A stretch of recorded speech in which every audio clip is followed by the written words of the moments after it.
My life literally changed from that moment. I was in a lot of pain. It was just a huge shock. I had a 50% chance of making it through treatment.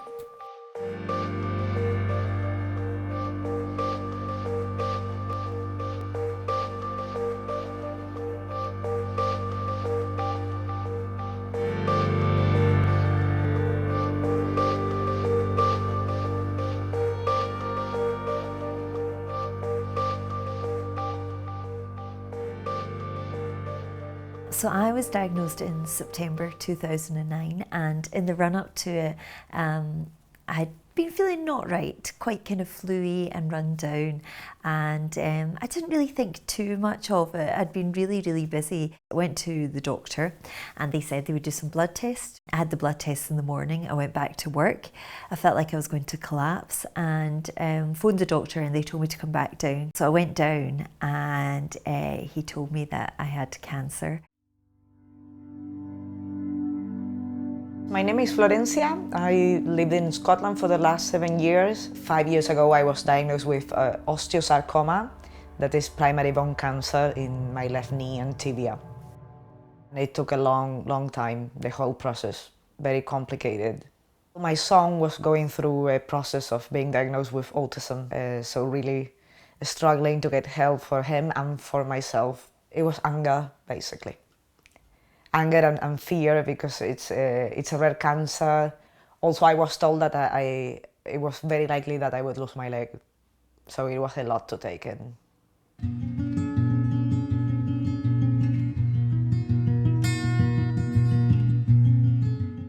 I woke up and there was a lump on my neck, and I thought maybe I'd been bitten by something the previous day or whatever. Went to a doctor. They gave me courses of antibiotics for various different things, and the lump wouldn't go away and it got bigger. And eventually they sent me to the Royal Alexandra Hospital. And that gentleman said to me that day that he would do the tests on the biopsy and call me in for what he called a grown-up conversation. About a week later, I went to the hospital, and within a couple of hours, I had my blood tested. I had Burkitt's lymphoma, which is a much more rare and more aggressive form of blood cancer. I was told that I had a 50% chance of making it through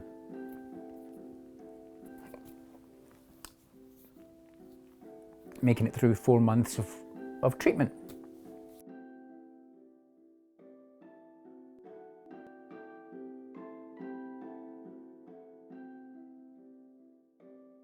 It was a really long treatment.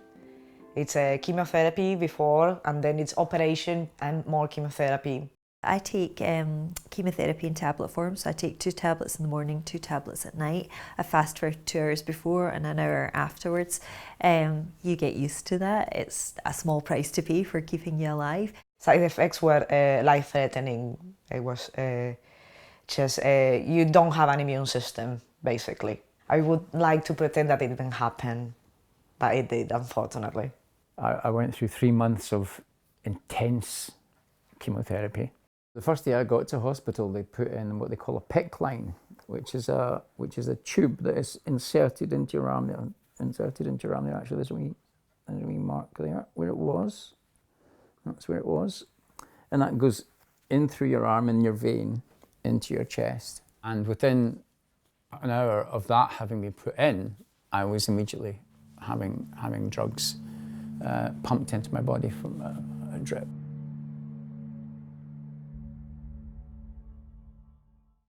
When I was diagnosed with cervical cancer, it was rare and aggressive. It was the 19th reported case at that time.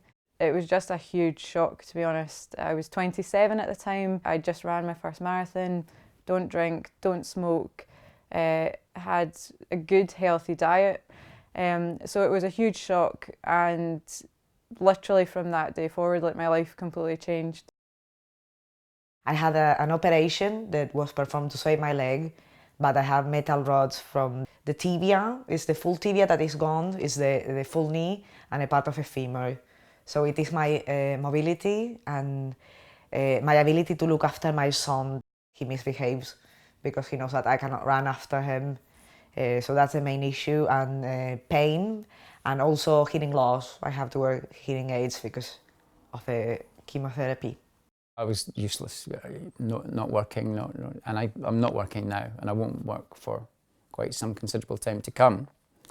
I certainly am a lot stronger than I was when I was in hospital, but it'll get to 5 o'clock in the afternoon and I'll want to lie down again and I want to sleep. So that's going to be that way for a long time because I haven't built up the strength again. I'm the one that's been diagnosed, but it doesn't just impact me. It impacts my husband, it impacts my family, it impacts my friends, it impacts my colleagues, it impacts everyone around you.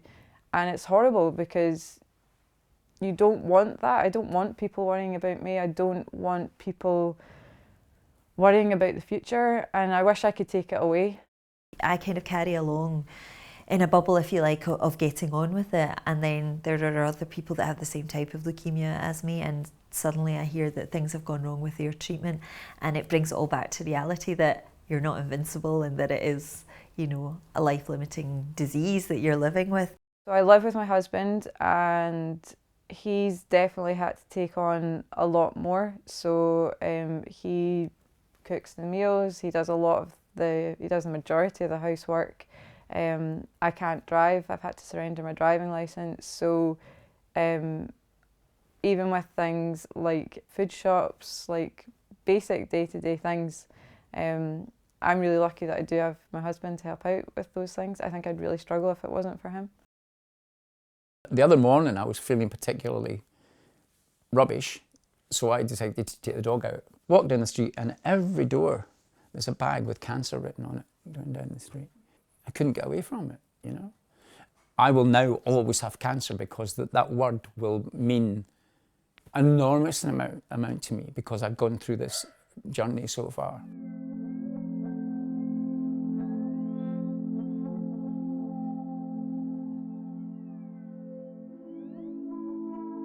The treatment I had support, well, in the beginning my mother came, it got too much for her because she was looking after my son and then she had to go to hospital as well.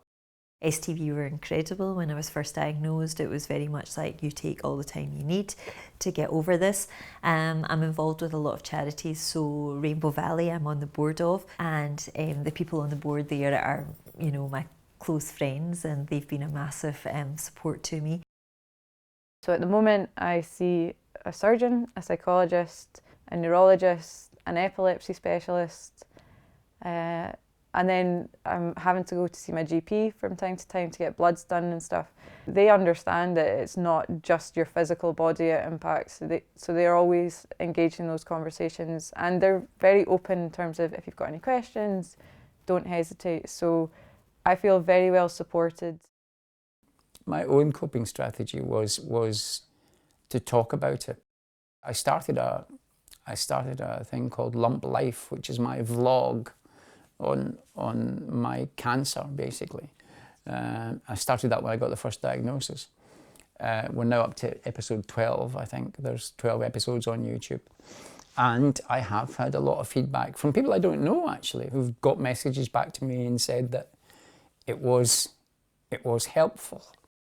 I think everybody goes through it differently. Everybody treats it differently. Some people like me like to speak out about it. Other people like to keep it kind of under wraps, and I don't think there's a right or wrong way at all.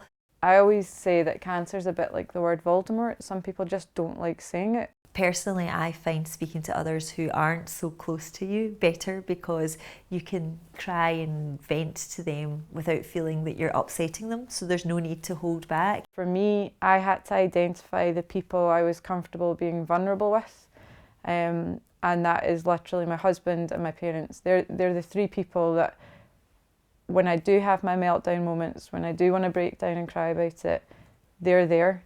I had a habit at the beginning of trying to be very upbeat about it, you know, joking and laughing and all of that, because that's kind of my nature anyway. But you can't do that all the time. You have to show the realism of it as well.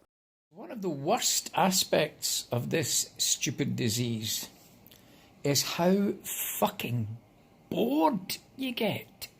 So I created my own thing there. But I think it's important for people to do whatever they feel is good for them. If it's writing a diary, or if it's meditation, or if it's just walking your dog, or whatever you can do, you have to build that into your life. You have to make that part of your recovery strategy, because you learn very quickly that you have to have a recovery strategy.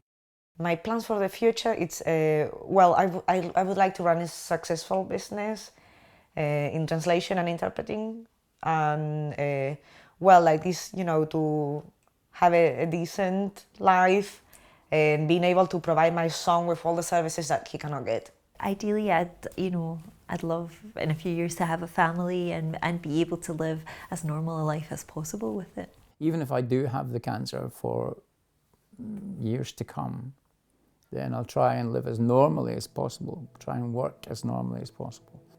Just being happy, just being able to smile every day, that's normal. Just being able to not have to think about anything negative. Yeah, my normal is not having that wee black cloud above my head. That's my normal.